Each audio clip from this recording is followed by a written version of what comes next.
When it comes to tuning for power, there are basically two things. There's air fuel and there's timing. So how much is air fuel worth? How much is timing worth? How much do you got to change the air fuel when you change the timing? Today we're going to take a look at all that to the extreme.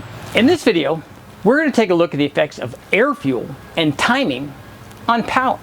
Now we've all heard stories. Yeah, I'm going to throw the tune on it, pick up 10, 20, 30 horsepower. But how much do you actually have to change the air fuel to pick up that kind of power? How much do you have to change the timing to pick up that kind of power? In this video, we took a big swing at both. We changed the air fuel from 13.0 down into the 9s. We changed jetting from 76 jets up to 100 jets. That's a big swing. But how much did it affect power? We also took a big swing at timing. We changed timing from 36 degrees down to 11 degrees. It's a pretty big swing. How much did that affect power? And also, when we changed the timing that much, did it also affect air fuel? Lots of questions. Let's get going. This is actually a test that I happened to be hanging around the guys Freiberger and Dulcich and Brule when they were doing Engine Masters. So I got to be part of this test on tuning, and it's a very simple test, and yet it shows so much. And sometimes the best tests really are this simple, because you have no idea how many comments and questions I get about tuning. If ever I post a video, or when I was doing the magazine stories and I'd post a test, we would always get comments from the expert tuners out there. Oh, I could have changed the 2 jet sizes and picked up another 25 horsepower. And I just want to show people what it actually takes to make those kinds of power gains that people think just, and the other question I get, and the reason that I did this is because I wanted to answer something. I get good questions from a lot of people too, where they say, hey, look, I put a carburetor on, and I think that, what jetting did you use when you ran it on the dyno, because I want to duplicate that. And the reality is, that's not exact. It doesn't have to be exactly that jetting. If you have 78 jets in your carburetor and I use 76s, it's going to do the same thing. And I know I'm going to get a lot of comments about that, especially from the carburetor guys who are all the experts.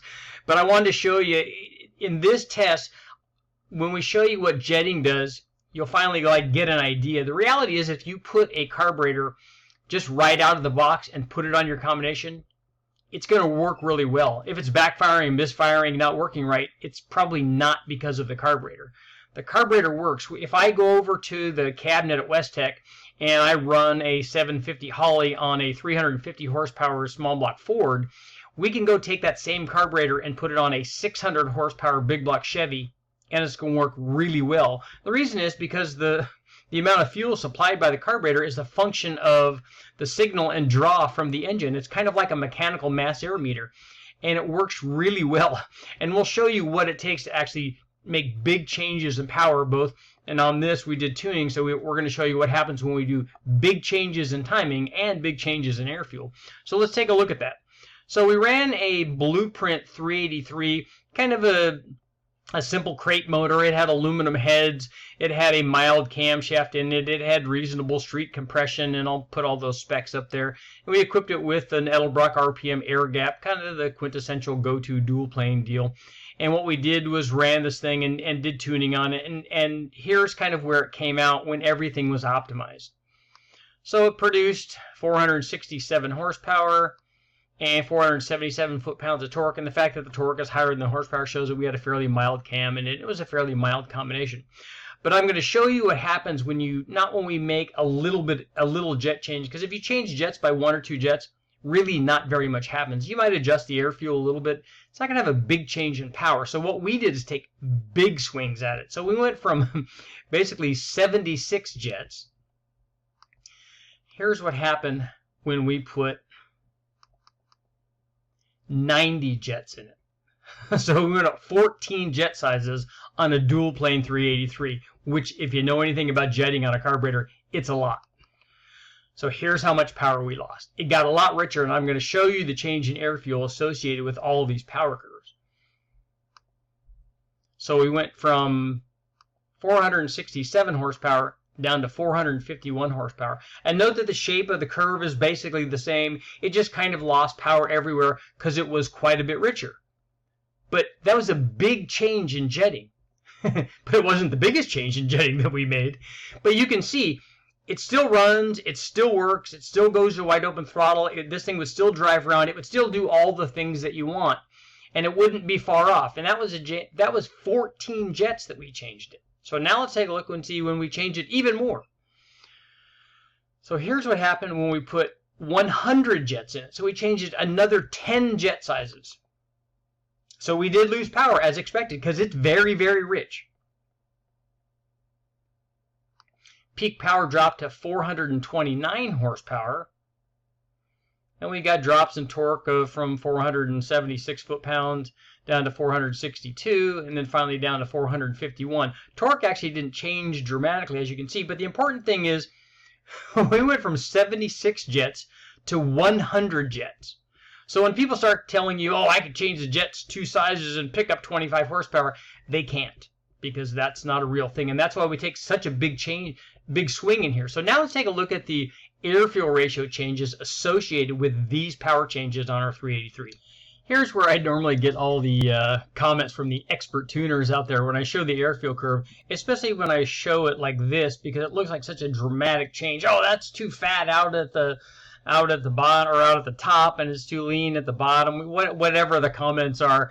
And the problem a lot of times is just the scaling. So when I put the other runs up here, you'll see what I mean. There'll be a big change in scaling. And sometimes, because it's a carburetor, we cannot just lean out the air fuel at 4,000 without having it affect the rest of the air fuel all the way through the curve. And I know I'm going to get all those carburetor experts that tell you, oh yeah, we certainly can do that, but they can't. You cannot change the air fuel at 1 RPM like you can with fuel injection. It's just not possible without it having affect the air fuel somewhere else. And if you can, I would really love to see that, but I've never seen anybody say, okay, I'm going to take away 0.3 of an air fuel point at just 4,000 RPM at wide open throttle and not have it do something else somewhere else. So this is the air fuel curve associated with our kind of optimized combination on the 383 with that 750. Now we did a little bit of jetting to find out. Obviously we don't want to get too much leaner than 12.9 or 13.0. So that was kind of getting into what we would call the danger zone, especially for driving around. I wouldn't want that lean under wide open throttle because, as you see, it doesn't affect power dramatically. But in having that be our stopping point, it meant that we had a trending rich condition, and so it got richer as we went out with RPM. But here's what happened when we did our jet change from the 76 jets to the 90 jets. So here's what happened to our air fuel curve. It got a lot fatter. As you can see, now the curve doesn't look quite so bad. It looks flatter because of the scaling. So now we're down into the 10s. So it got as rich as 10.3, as lean as 11, and then kind of stabilized out here kind of in the 10.5 range. So that's what happens when we went from 76 to 90 jets. And as you saw, it still made power and didn't lose a ton, even all the way down in the 10s. So here's what happened when we got super aggressive and put our 100 jets in there, which is basically just the biggest ones that we had a handful of. So we got even fatter. I mean, down in the 9s, which is just ridiculous. You wouldn't even run a turbo or supercharged motor down in the 9s. That would be getting near the point of misfiring stuff, and this combination didn't misfire. We did have an MSD distributor on it and a 6AL, which is kind of a typical combination. So it had an ignition amplifier, but it got as rich as 9.1 air fuel. And you can see that's like a gigantic change in air fuel, and yet the motor still ran and still made power. We did lose power at each big change, but if you change 1 or 2 jets, you're not going to see much in power. We had to take a pretty big swing at this thing, and that's, like I said, we went up from 76 to 90 to 100 jets, and that's what we changed in power. So now let's take a look at the timing curves. When we make big swings at the timing curve, we get big changes in power. But here's my question before we get to that. What's going to happen? And here's the question I always get whenever I change the timing. Everybody says the same thing. Oh, but now you got to change the air fuel to adjust for it. So let's find out just how much the air fuel changes when we make big changes in timing. So much like the change in the jetting, where we wanted to see a dramatic change in air fuel and what the effect on power was, we did the same thing with timing. So this particular small block Chevy, and it's kind of typical of a small block Chevy with that head design, wanted to make peak power at 36 degrees of total timing. The way that we do this is we always run timing sweeps. So we'll start from, say, 25 degrees and run all the way up past. We basically add timing until it stops making power. And then the motor tells us, hey, look, I have enough timing. This is all that I need. And I'm not going to make any more power. So once we get to that point, that's the timing. And in this case, on the 383, it was 36 degrees. So, but here's what happened. What we wanted to do is show what happened when you retard the timing, because we know if we advance it, you're just going to break stuff, because it's going to detonate and it's going to hurt something, and there's no reason to do that. If you have enough octane in it, you can actually get to the point where you stop making power, and then you start decreasing power, and then you start decreasing pistons. So you don't want to do that. But so we started retarding timing. So what we did was, this is what would happen if you didn't have your tune spot on, you didn't have enough timing in it. So what we did was retard the timing from 36 down to 31 degrees, and we got a little bit of a change in power. Not a lot. So you could see even 5 degrees of timing didn't have a dramatic effect on power. Peak power dropped to 461 horsepower from 466. So you lost 5 horsepower in this case. And that's because 31 is kind of still in the sweet spot of timing for this combination. But we're going to get out of the sweet spot here really quickly. So we decided, let's take a fairly big swing at it. We just moved 5 degrees. So now let's move 10 degrees. So we dropped it down to 21 degrees of total timing. And it doesn't like that. Not surprisingly. Peak power was down to 409 horsepower, and peak torque was down to 437 foot-pounds of torque.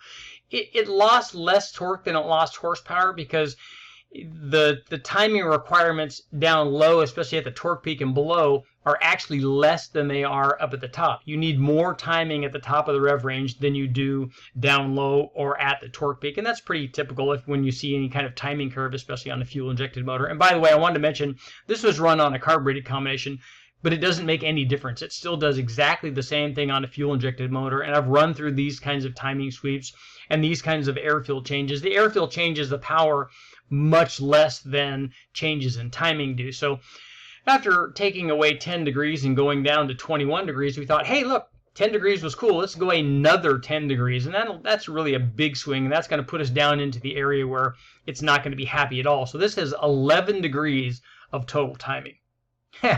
We lost a lot of power there. So our 383 was now making 318 horsepower and 364 foot-pounds of torque. So again, we went from 36 degrees down to 11 degrees, and we saw a big change in power, as we would expect, because timing has more of an effect than air fuel does. But here's my question, and I want you to comment on this before I show you guys the answer, because we're going to talk about the changes in air fuel when we did this. Whenever I do timing changes and I talk about timing changes, I always get the same comments. Yeah, but you needed now to adjust the air fuel based on that timing, because they think that when I changed the timing that there was a dramatic change in air fuel. So what do you guys think? When we changed the timing from 36 degrees down to 11 degrees, we made no changes in jetting. How much did it affect the air fuel? Did it richen the thing up terribly because it wasn't firing and it had no timing? What effect do you guys think it has? Make sure to answer in the comments, and then I'll give you the answer in just a sec. Okay, guys, are you ready? Are you ready to see what the change in air fuel was from changing the timing from 36 degrees down to 11 degrees? Because every time you change it by 1 degree, you have to rejet the carburetor and make sure everything's exactly the same, and there's a big change in air fuel, except that there isn't. Let's take a look. So this is our run at 36 degrees. Here is our run at 31 degrees. And again, maybe we're looking at scale. So right here, we changed it a whopping... We're looking at about 0.3 of an air fuel point. But there's got to be a big change when we go from 36 to 31 down to 21.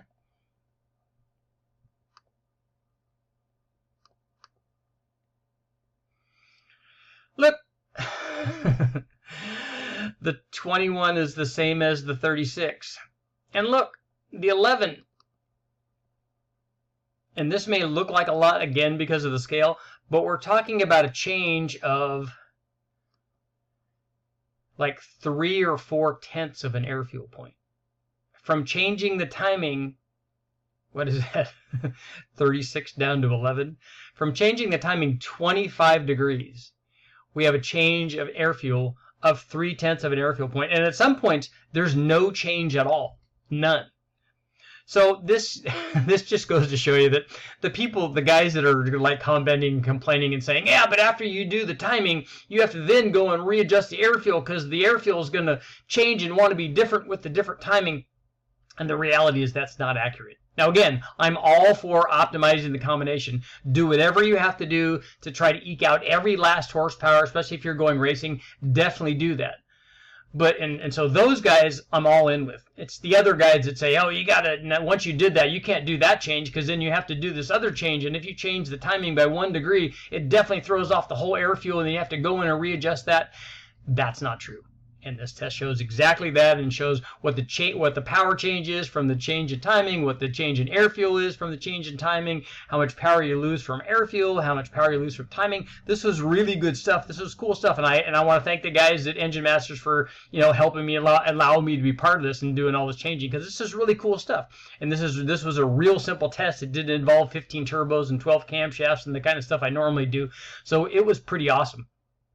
Let's get to our conclusion. Okay, guys, what'd you think about our tune-up, our big changes in air fuel and timing on our small block Chevy? Now, here's my takeaway, and I've been doing this for a long time. We've run a lot of carbureted combinations, and if we take a carburetor right out of the box and put it on a motor that we know runs and works well, it usually works pretty well. The carburetor has to be pretty far off not to work. I mean, take a look at these results. We ran the air fuel from 13.0 all the way down into the 9s. And sure, it lost power, but it still ran. It took wide open throttle, it ran through all the passes, it did everything.